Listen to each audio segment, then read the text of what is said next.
Olá, meu nome é Pedro Chabib e hoje eu estou aqui para apresentar essa ferramenta aqui chamada DMS ou Detail My Structure, que é um plugin para o Revit que facilita o detalhamento de elementos estruturais. Vamos começar agora explicando aqui os comandos de numeração de elementos estruturais. A gente tem numeração de pilares, vigas, lajes, fundações, que sapata, bloco, estaca é a mesma categoria de elementos estruturais dentro do Revit, que é fundações estruturais. E numeração de eixos.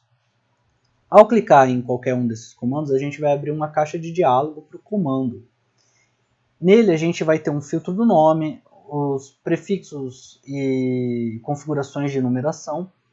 A gente tem um parâmetro que vai receber a saída desse meu programa, no caso aqui está a marca, uma tolerância, que eu já vou explicar o que é, e a ordem para numeração.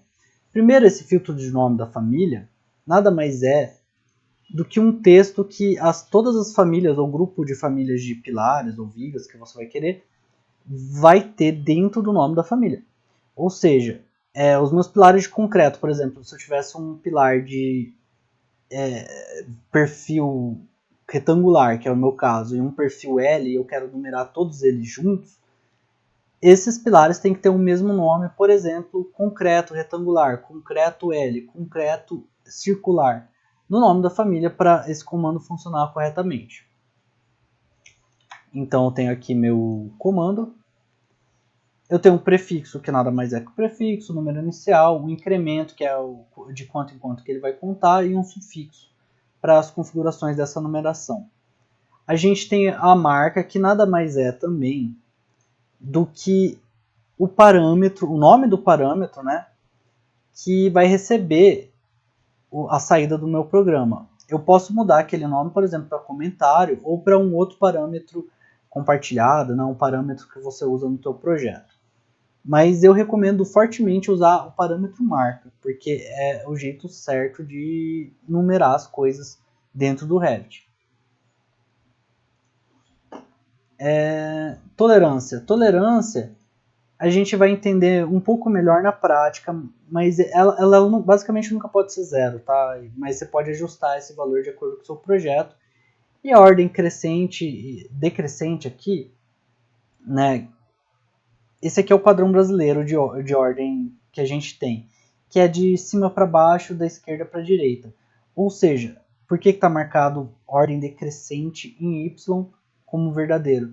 Porque o maior valor em Y, no eixo Y no projeto, a gente lê primeiro, a gente vai numerar primeiro. Então, ordem decrescente, o maior é a minha menor numeração. E aqui está desmarcado no caso do X porque a gente lê da esquerda para a direita, ou seja, o menor valor em X é o primeiro elemento que a gente vai começar a numerar. Então vamos ver isso aqui numa planta na prática, como que funcionaria o comando de numerar pilares. Primeiro aqui eu tenho uma planta, né? Eu venho identificar todos na vista, que nada mais é do que um recurso para facilitar o tag. Isso aqui tem um Revit default, mas isso aqui facilita porque ele segue esse critério de filtro. Então ele só vai taguear os meus pilares com nome de concreto. Clico no botão, ele pega um tag padrão que eu posso alterar aqui no meu botão de configurações, tá bom? Mas basicamente nenhum dos pilares está com marca nenhuma. E eu vou clicar em OK para ele numerar todos. Basicamente assim que numera com esse comando, muito fácil, né? Eu tenho aqui o meu eixo 3, por exemplo, que eu tenho o P15, 16, 17, 18 e 19. Vamos dizer que no teu projeto, teu critério de numeração, você não queira numerar nessa maneira. Você quer numerar exatamente todos os pilares que estão nesse eixo 3, como 15, 16, 17 e os abaixo 18 e 19. Como que a gente vai fazer isso? A gente vai pegar esse valor que está 85, por exemplo, digita 5. Vale a observação que esse número nunca pode ser zero, já vamos ver por quê. E clico em OK. A gente vai ver que, por causa da tolerância, ele numerou esse aqui primeiro, 16, 17, 18 e 19. Por que nunca pode ser zero? Porque o Revit ele tem uma tolerância. Uma tolerância não, o Revit ele tem uma precisão, que eu quero dizer, né? Os números deles não são casas decimais infinitas, por exemplo, ele tem um limite lá. Então, se eu botar aqui zero,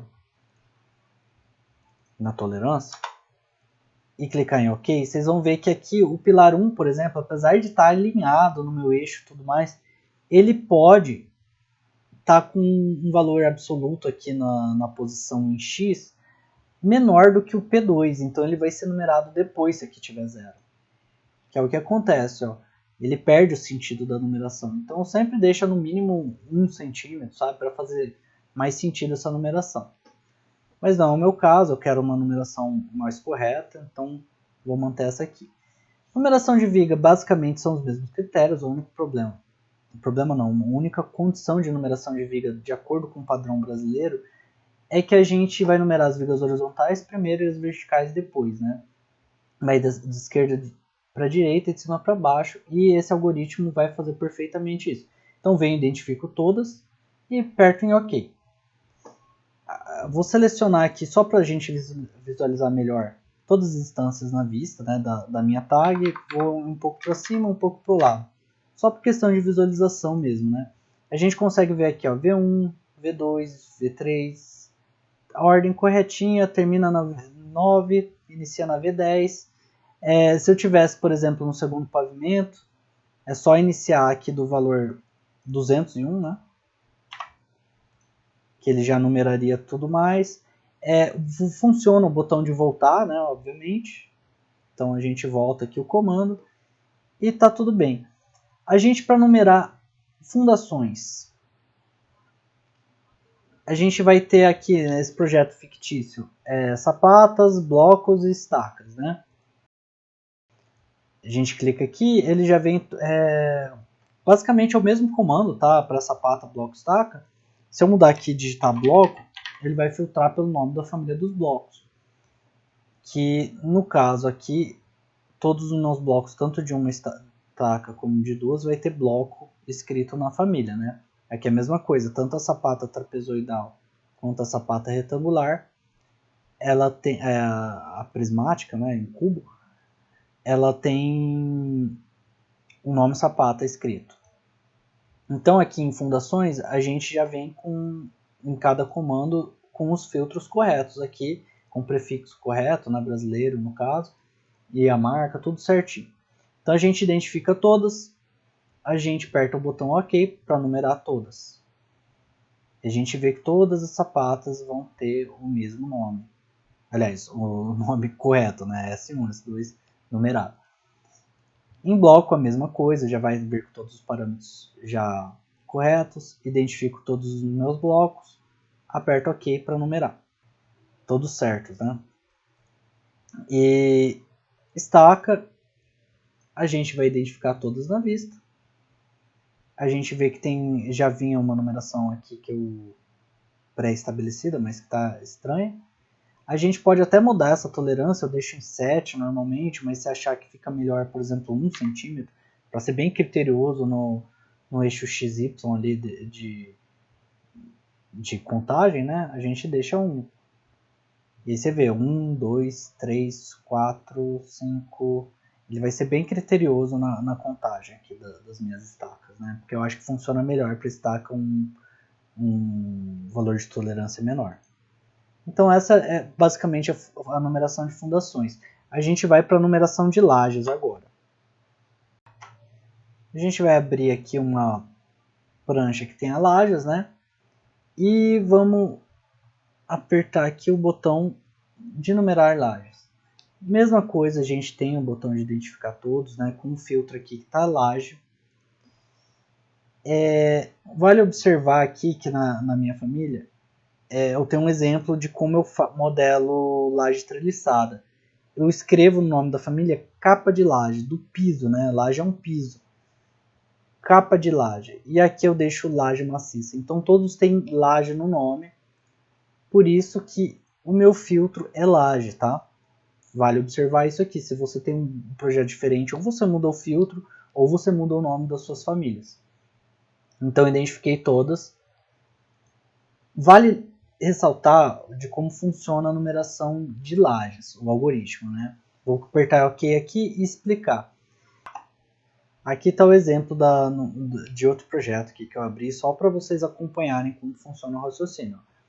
Eu sempre tenho esse ponto que vai ser considerado, claro, com aquela tolerância também, né?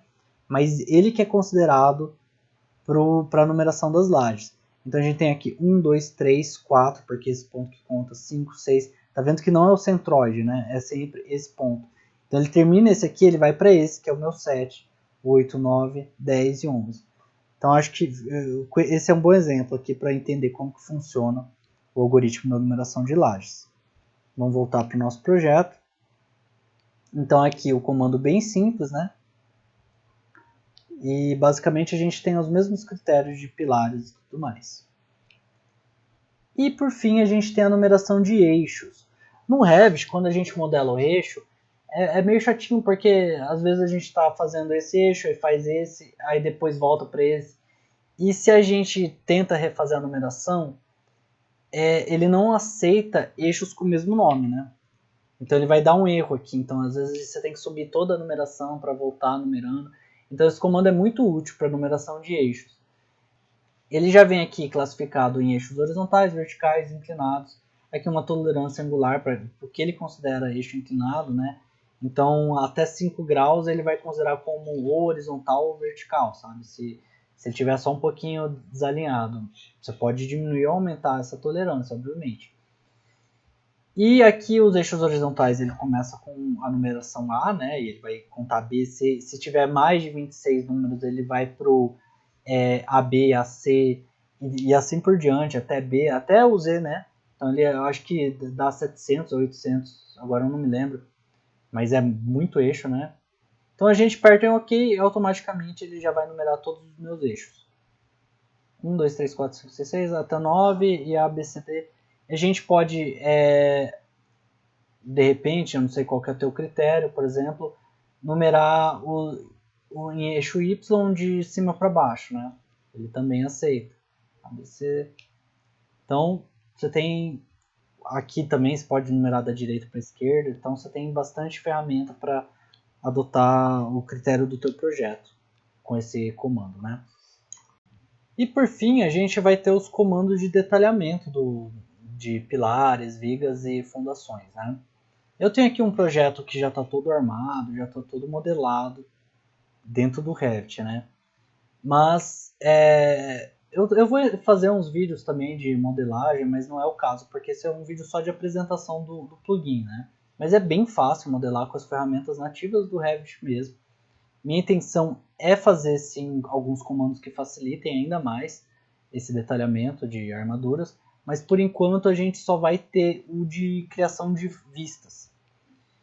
Então como que ele funciona? Eu tenho aqui, por exemplo, o meu pilar já detalhado e numerado, né? É importante ele estar com essa numeração na marca para esse comando funcionar legal. Então clico aqui em detalhar pilar, ele vai me pedir para selecionar um pilar. Selecionei, comando finalizado. O que ele fez? Ele vai gerar vistas de detalhe aqui no meu navegador do meu P1. Então eu tenho uma vista aqui num dos eixos, outra vista no outro eixo, e os cortes das seções, né, caso as armaduras mudam já com as cotas. Então, muito simples aqui, ajuda demais a você detalhar. Quando você for jogar isso numa planta de pilares, por exemplo, é só você arrastar todas as vistas geradas dentro da minha prancha. E claro, você pode modificar textos, algumas coisas, né, de acordo com os seus critérios de projeto, mas aqui já está quase tudo andado, né? O que eu faria aqui é tirar o recorte visível. Eu tenho um padrão de título aqui, né, que eu utilizo, e aqui para as minhas seções também eu utilizo outro padrão. Opa! Acabei. Eu uso um outro padrão de título para corte. Aliás, desculpa, é subtítulo. Eu seleciono esses 3 títulos e deixo em cima aqui, né? E meu corte A é embaixo, o meu corte B é do meio e o corte C é de cima. Pronto, detalhe mais que feito, né, gente? E a gente também vai ter aqui nesse plugin o comando de detalhar vigas. Esse é um comando muito legal que ele vai detalhar vigas convencionais, né, tanto horizontais quanto verticais. Vigas inclinadas, que é muito legal, você poder usar o mesmo comando para detalhar viga inclinada. E essas vistas são meio chatas de fazer manualmente no Revit, viu? Isso facilita demais o teu detalhamento. E ele só não funciona para vigas curvas, porque viga curva realmente precisa de um detalhe bem específico, e ainda eu não fiz um algoritmo específico para viga curva. Então isso vai ser uma atualização futura com certeza, mas até 2024 a gente não tem esse comando. Bom, vamos ver como funciona, né? Detalhar vigas. Ele pede para selecionar uma viga, um quadro estrutural no caso, né? Dentro do Revit. E pronto, comando finalizado. A gente pode ver aqui em vistas de detalhe que ele gerou o meu perfil, né, da viga e a minha seção. Aqui eu posso ajustar essas armaduras, né, só. Elas estavam modeladas, mas de acordo com o cobrimento e não considerando. E pronto. A gente já tem o nosso corte da viga e a nossa vista. E aí é só questão de detalhamento, né?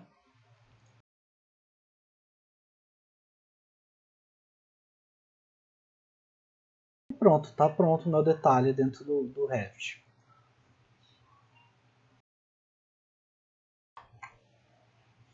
E por fim, o último, mas não menos importante, o detalhe de fundações. Comando de detalhe de fundações.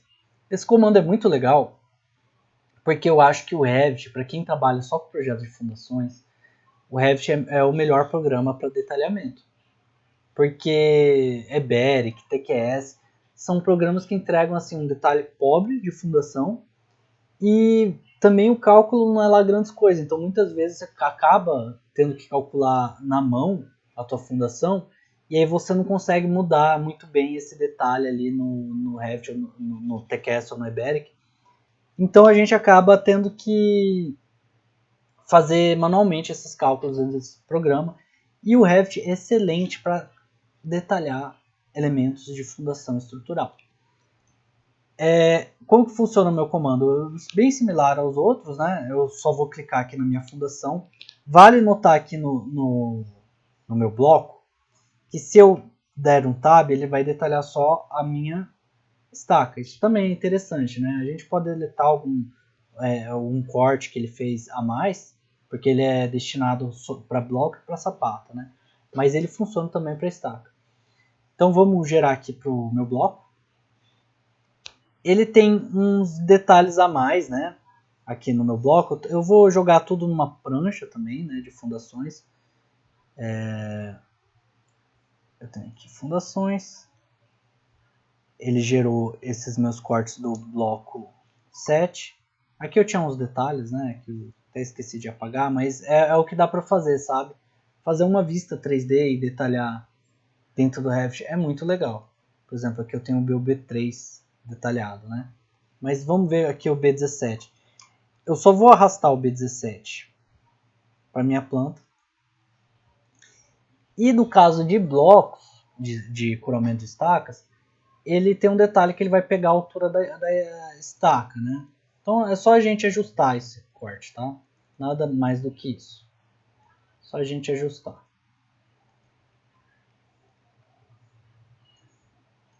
E pronto, eu tenho a planta aqui, eu tenho os meus cortes.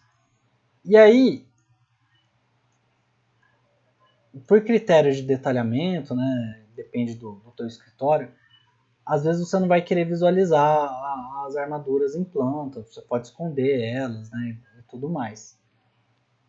Eu acho que essa ferramenta ajuda muito quem quer detalhar dentro do Revit e não fazer detalhe misto, né, e tudo mais, mas detalhar seriamente mesmo toda a armadura dentro do Revit.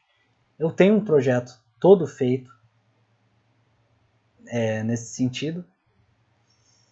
E em outros vídeos eu vou apresentar eles para você, explicar como que eu fiz, tudo mais detalhado, tá?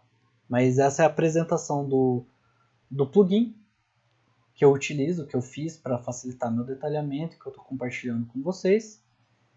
E para baixar esse plugin no site da Autodesk, você pode procurar por Detail My Structure, isso que é a abreviação dele, né, DMS. A gente tem já a documentação publicada de todos os recursos, né, mais explicação de cada comando.